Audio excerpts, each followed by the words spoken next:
The question is that the proposed expenditure be agreed to, and I call the member for Hasluck. I always appreciate the opportunity here to hear from the Minister for Infrastructure, Transport, Regional Development and Local Government. Recently, I was happy to have Minister King visiting the Bellevue Rail Manufacturing Facility, along with our new Premier of Western Australia, Roger Cook, and State Transport Minister Rita Saffioti.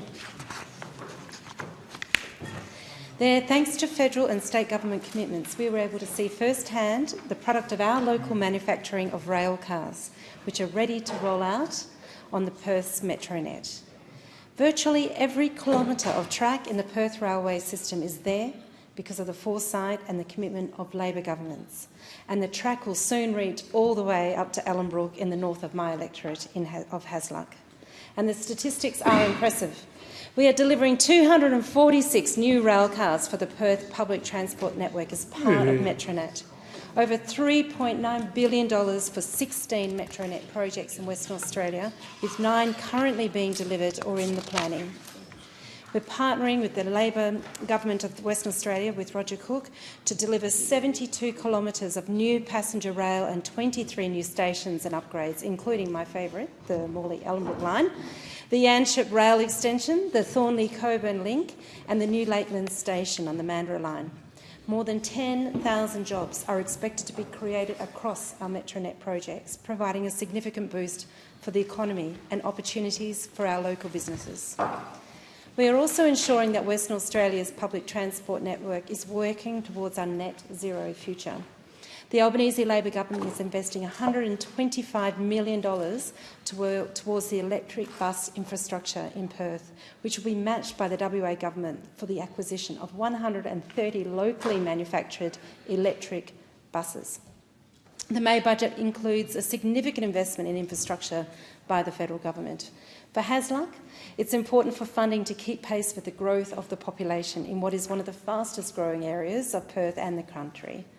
The budget provides, amongst other allocations, $500 million for the Roads to Recovery program, $350 million for National Road Network Maintenance, $110 million for the Black Spot program, with the local governments of Kalamunda, Swan and Mundaring receiving their share.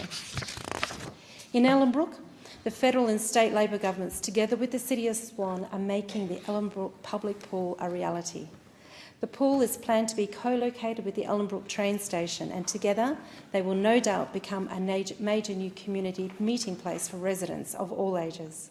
Because, Deputy Speaker, infrastructure doesn't just build a train station or a road or a pool, it transforms communities.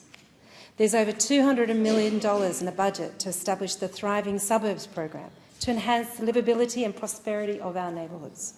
This government is committed to ensuring that people have equitable access to not only jobs and services, but also to the amenity and sustainable living that we all deserve to enjoy in our communities. There is also over $150 million for the Urban Precincts and Partnerships program to rejuvenate the town centres we all gravitate around in outer urban areas like my electorate of Hasluck.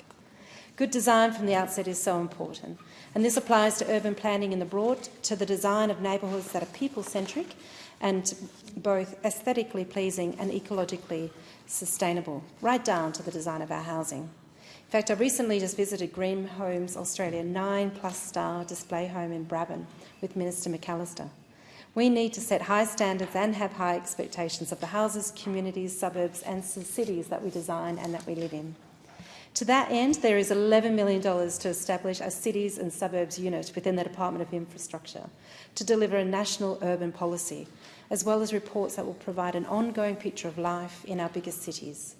The people who call our suburbs home deserve cities that work for them, from affordable housing, access to jobs and services, efficient transport networks, and better designed neighbourhoods. And I know that one of the reasons I was elected in Hasluck was because people were fed up to the back of the teeth with the Morrison government's rorts and secret deals. We didn't know just how much was going on behind the scenes, but people were aware that government projects were rorted and that processes were not fair. All of the programs being administered by this government, including the new ones I have mentioned, will be administered through fair and transparent processes, which will go a long way towards restoring the trust in government so damaged by the coalition.